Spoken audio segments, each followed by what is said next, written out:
Hello and welcome to another day outside of school. It's me, it's Philip. And today, actually, I want to say the beginning of this series is a series of videos that I recorded early last year. It was actually on New Year's Day in 2021. I reached out on Twitter and I asked for everyday conversations from parents. Here's the tweet right here. I'm looking for other parents to just record a one-on-one conversation about being parents with me. Part research, I wanted to understand where people were. I wanted to get a better sense of what parents were struggling with at home. And then I wanted it to be a learning process too. But I also wanted to produce some content that maybe other parents would like. And I had several people reach out. We scheduled the interviews. I started editing them. The year got away from me. I put it to the side. And I've really come back and I'm wanting to finish up this series. So in today's video, we're going to start with Lee Davidson. And I really appreciate Lee's perspective. She lives with her family in Scotland. You'll hear us talk about how we teach rather than what we teach feels really important. We'll talk to her about someone who grew up in part in the foster system. We'll talk about where she turns to for parenting support. How does state intervention impact her? Her advice for worried parents, which a little bit of a spoiler, her advice is don't take everyone's advice, it's ironic. It's funny because she's given advice, but at the same time, I think that's true. And take her advice with a grain of salt. She's just another parent. And then we'll talk a little bit about how students work through their emotions. Now, before we start the video, just one other thing I want to share with you. I've been reading Jessica Leahy's The Gift of Failure. Now, what I do with these is as I'm reading these, I grab little quotes and clips and reflections from the book. This book was written in 2015.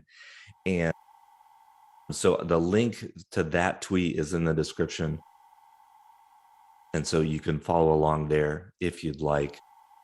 I do, just as a quick comment, I do recommend this book for people who may be new to the concept of unschooling. She doesn't talk about unschooling, but there's a lot of principles in her writing that if you can accept some of those principles, then unschooling maybe gets a little bit easier. Although if you already know what unschooling is and you want to try unschooling, there'd be other resources that I would recommend instead. Of course, feel free to ask questions in the comments if you're new to unschooling and think, I don't know what that is. Put your question there. Other than that, I hope you enjoy this conversation that I had with Lee Davidson. Well, Lee, thank you for being here. Lee is a single care experienced parent of 4 children, with 2 children in mainstream school, which is high school, and 2 who are now being home educated. Lee had always toyed with the idea, but never felt she had enough confidence to meet the needs of her children's education. Lockdown turned the world upside down, and she had to address many insecurities. When children returned in August, their angst and anxiety gave her the push and confidence in herself that she was the best place to educate her children, and thus far, it's been the best decision she has made. Lee is a full-time student and volunteer with several organizations. She uses her lived experiences of childhood trauma, homelessness, and care experience to advocate and campaign for change for others. So Lee, thanks for being on my my little show here. It's good to have you. Yeah, welcome. Thank you very much for inviting me along. I think when I seen your post on Twitter, it made me reach out because I don't know, obviously homeschooling is brand new to me. okay, I've only just done it this year, and it's because of lockdown. It pushed me into the home education sort of side of things, and I'm kind of upset at myself that I didn't do it way before now, because I've always had the feeling that, you know, our education system here in the UK, for instance, isn't quite fit for purpose anymore. The way it focuses so much on literacy and numeracy, and the way that it teaches it. It's not that it's not important, it's the way in which it teaches it. And obviously sending my kids to school was like it was an anxiety all on its own, just sending my children to school, because I remember what it was like at school. I hated school. And then I had to send my children to that. So I felt like I was being a bad parent by sending my children to something that I knew was awful. But, you know, there are parts of school that are good fun. They do more creative parts of school and stuff now than what they did when I was younger. So it's not all bad, and obviously there are some really amazing teachers within the education system, but like for my own children, I didn't feel that school worked for them. I didn't think it was very good for them, and also I had to send 2 of my children at the age of 4.5 to school, and I didn't like that because I didn't feel that I thought that was far too early. They shouldn't be at school that young. And I kind of feel like because of that, especially the 2 that has had to go at the age of 4.5, socially and emotionally, they're much more vulnerable than the ones who went when they were 5.5, because they were obviously, their birthday was quite early on in the year, so they went a wee bit older. They were already 5, so they're a wee bit more emotionally and socially stronger than, and I suppose more self-assured than my ones who went when they were younger. They're a wee bit more vulnerable to kind of being led by peer pressure and stuff like that. And I kind of feel that, you know, that social thing, sending them to school that young. My youngest daughter, for instance, just constantly gets into trouble because she can't sit still. She's always got ants in her pants, and you know, you've got to negotiate with my youngest daughter to get her to cooperate, and sitting down in a classroom is just not for her at all. She's a very kinesthetic learner. She's a on her feet, want to do everything, get right in about it type learner, and that's obviously not how school was set up. So that's what made me want to reach out, because I think for me it's been a decision I've always wanted to do. I've never had the confidence to do, because I've always thought that I was going to fail my children. But actually, what is education now? Do we really need the pieces of paper at the end of it? I mean, I'm currently studying a degree, and I'm not sure I need the piece of paper at the end of it to know what I know. You know, at what point do we stop measuring success in the version of a strand of paper to say that this is how we are successful as people? So lockdown pushed me into it and deciding, you know, no, this isn't working for me or my family. So, but my 2 older girls, who are obviously in high school, they go to school for the social aspect. It's all for hanging around with friends and doing PE. That's what my kids go to school for. And they're like, Mum, I'm not sure I want you to be my teacher, so no thank you. And I'm like, right, okay. Fair enough. But the 2 young ones are really on board with it, and they love doing it so far. So I'm really pleased that I've been, although I was forced into this decision because of lockdown, I'm really pleased that I've finally made that step of doing home education rather than sending them to the school.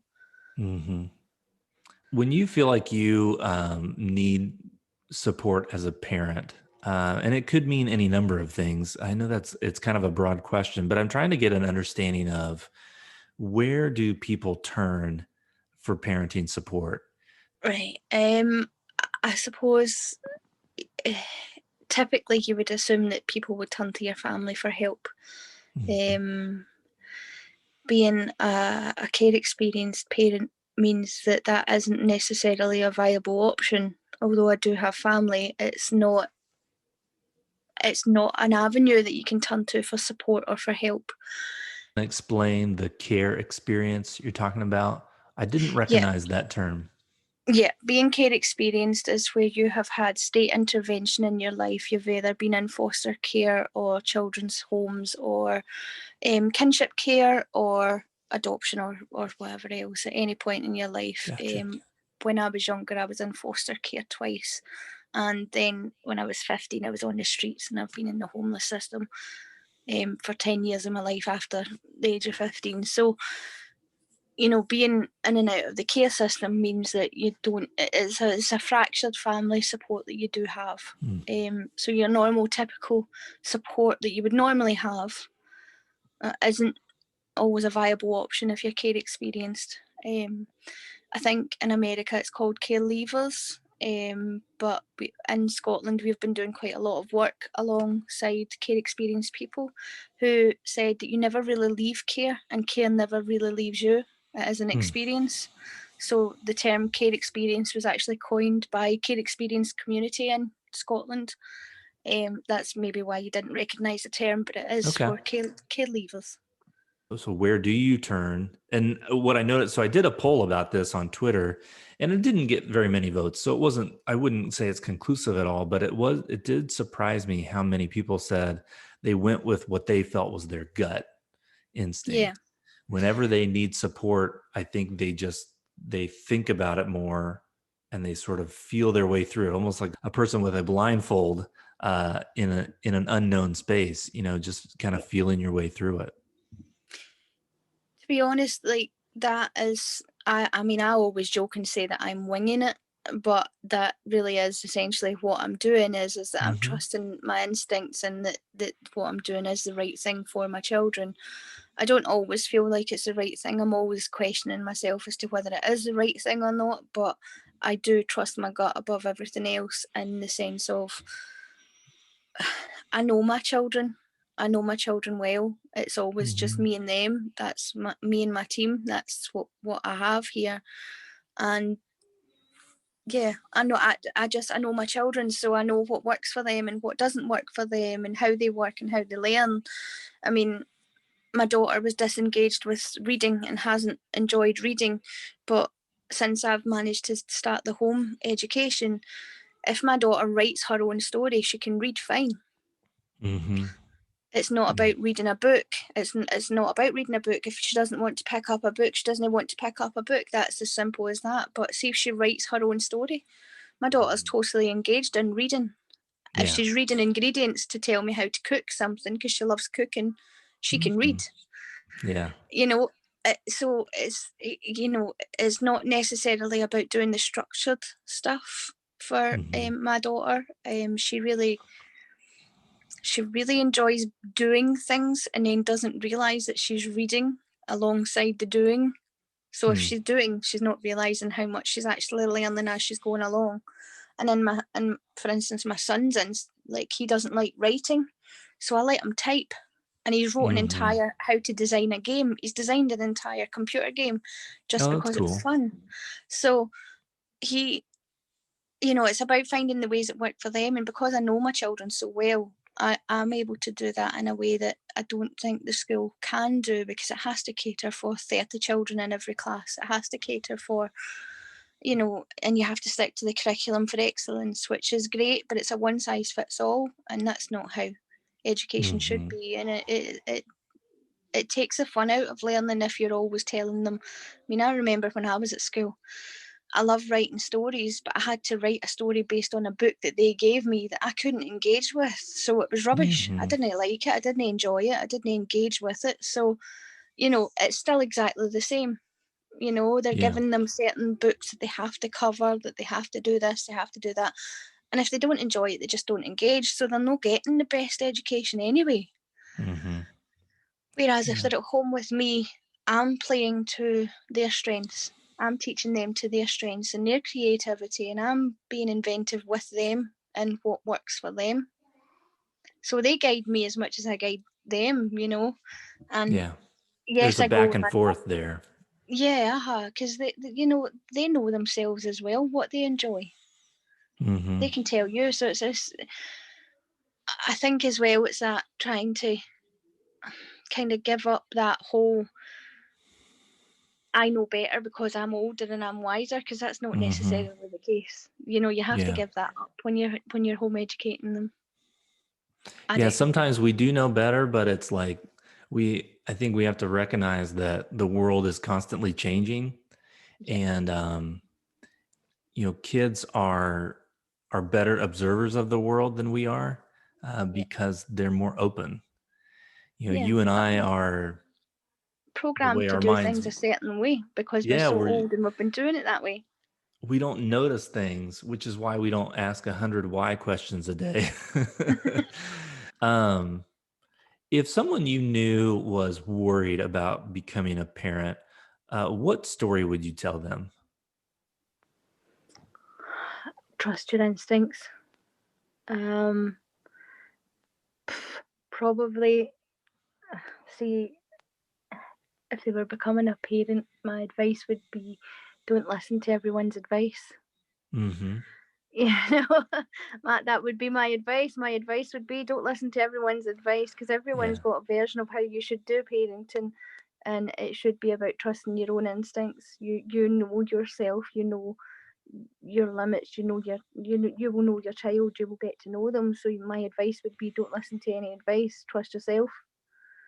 And the example would maybe be that you put off homeschooling for a long time, and so you feel like you sort of ignored your own gut, your own instincts for a while.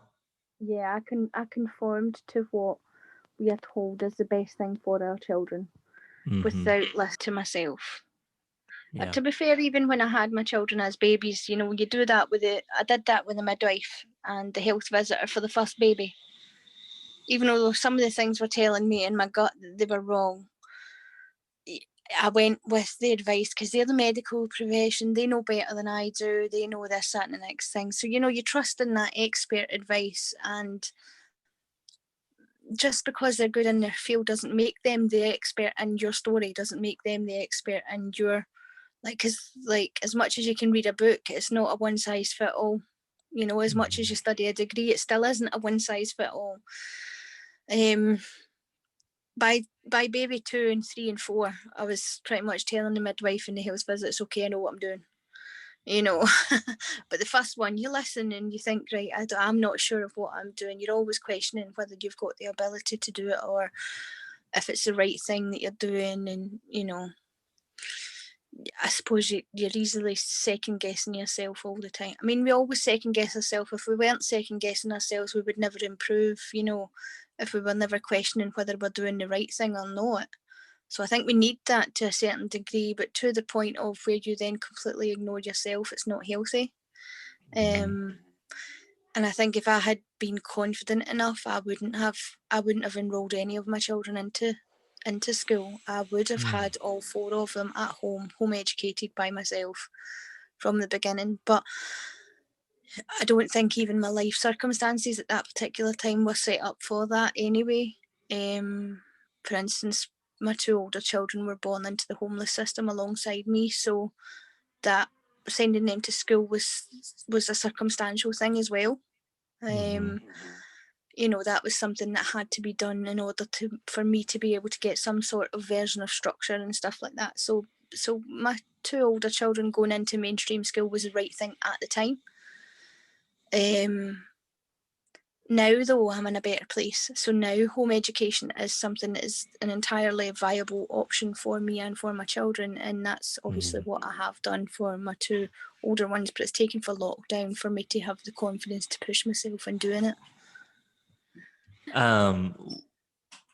I see how the school system in America puts a lot of pressure on parents, and therefore the school system has a lot of influence on the parent-child relationship.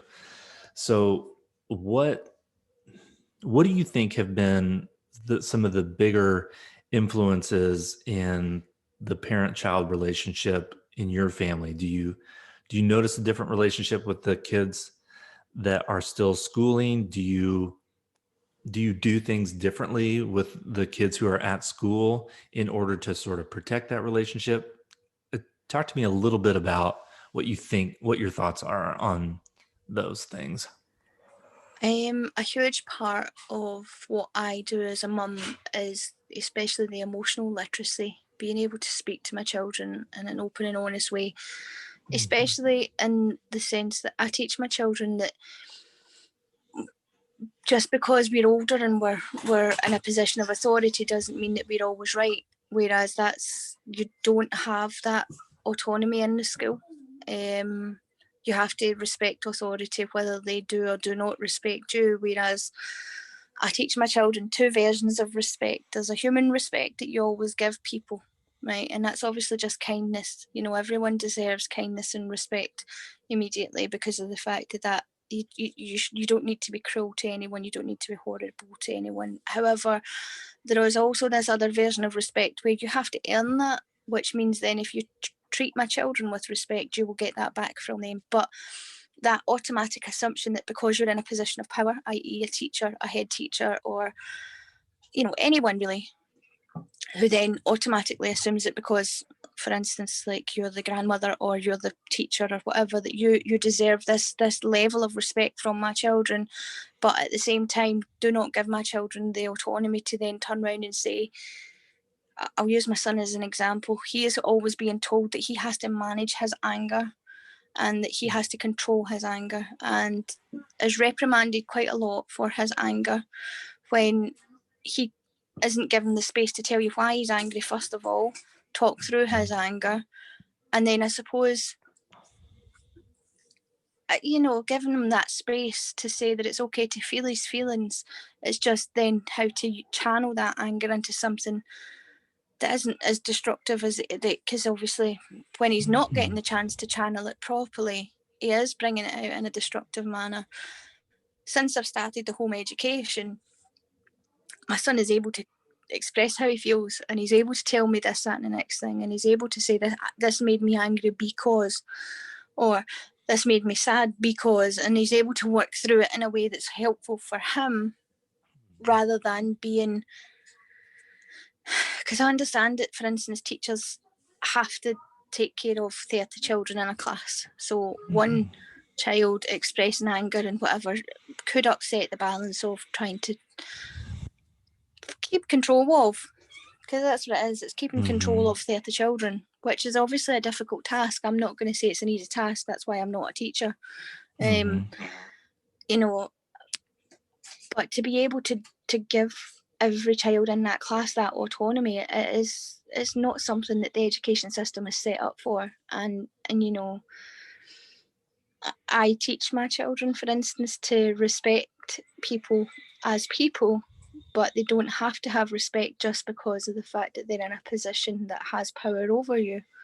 Yeah. That's not how life is, and it's always helped. Don't get me wrong, it'll probably bite me in the butt once they're all teenagers and they're questioning absolutely every single decision that I try to make. But I always have them question why a decision has to be made in their best interest if they don't agree with it. I always have them question, well, why? Why do I need to do that? Why do we need to do this? Why do we, and that doesn't work in a system that is set for a one size fits all. So the school system tends to think, well, we need to teach you, if you're expressing anger, we need to teach you how to express it in a way that's healthy. And what you're finding at home is more often than not, your son needs just time to process the anger first. Yes. And almost like permission to process. It's like, you can sit with this for now, where a teacher an adult was saying, you need to process this now. Yeah. And he really didn't have the time to. So that's some really powerful insight. Yeah, absolutely.